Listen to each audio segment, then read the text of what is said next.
আসসালামু আলাইকুম viewers, Sabinus কিচেনে তোমাদের স্বাগত জানাই। আজ আমি যেইভাবে এই বিফ কিমাটা বানিয়েছি, তোমরা এইভাবে মাটন কিমাও বানাতে পারো। এইভাবে বানালে পুরো ভাত, রুটি, পরোটা, নানের সঙ্গে জমে যাবে। আশা করছি তোমাদের খুবই ভালো লাগবে। Yes.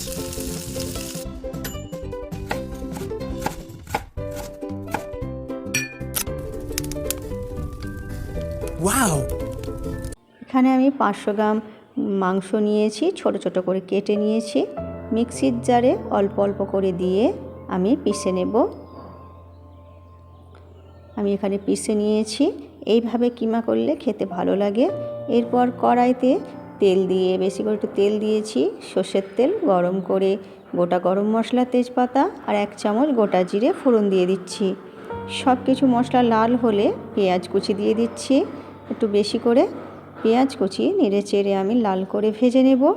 ভেজে নিয়ে এরপরে মাংসের কিমাগুলো আমি দিয়ে দিচ্ছি। এর মধ্যে পরিমাণ মতো লবণ দিয়ে দিচ্ছি, দিয়ে 1 চামচ হলুদ গুঁড়ো দিয়ে দিচ্ছি, দিয়ে ভালো করে নেড়ে দেব। এরপর ভালো করে নেড়ে দিয়ে এর মধ্যে আমি 2 চামচ আদা রসুন বাটা, ঝালের জন্য কাঁচা লঙ্কা পেস্ট করে দিয়ে দিচ্ছি। দিয়ে এরপরে আবার ভালো করে নেড়ে দেব।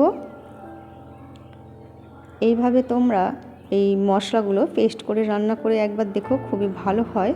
এরপর 2টো মাঝারি সাইজের টমেটো কুচি করে দিয়ে দিচ্ছি, দিয়ে ভালো করে নেড়ে ঢাকনা দিয়ে হতে দেব। এরপরে যখন পানি একটু কমে যাবে, 1 চামচ ভাজা জিরে গুঁড়ো, 1 চামচ ভাজা ধনে গুঁড়ো, 1 চামচ গরম মশলা গুঁড়ো দিয়ে এবারে ঢাকনা দিয়ে দিয়ে কষাতে থাকবো। আমি সব সময় ঢাকনা দিয়ে ঢেকে ঢাকনা খুলে খুলে কষিয়ে নিই। এতে মাংস ভালো সেদ্ধ হয় আর স্বাদটাও ভালো হয়। এরপরে কিছুক্ষণ আমি কষিয়ে নেব, মাংসের কাঁচা গন্ধ চলে যাওয়া পর্যন্ত। এইভাবে তোমরা যদি রান্না করো তাহলে এইভাবে তোমরা মাটন কিমাও করতে পারো। আমি এখানে বিফ কিমা রান্না করছি, তোমরা এইভাবে মাটন কিমাটাও করতে পারো, আর খুবই দারুণ হয় এটা।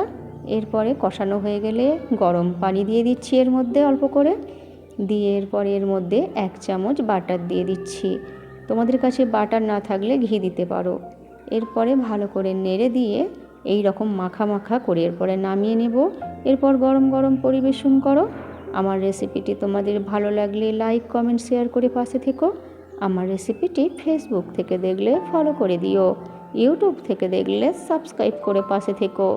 আমার রেসিপিটি শেষ পর্যন্ত দেখার জন্য তোমাদের অনেক অনেক ধন্যবাদ রইল।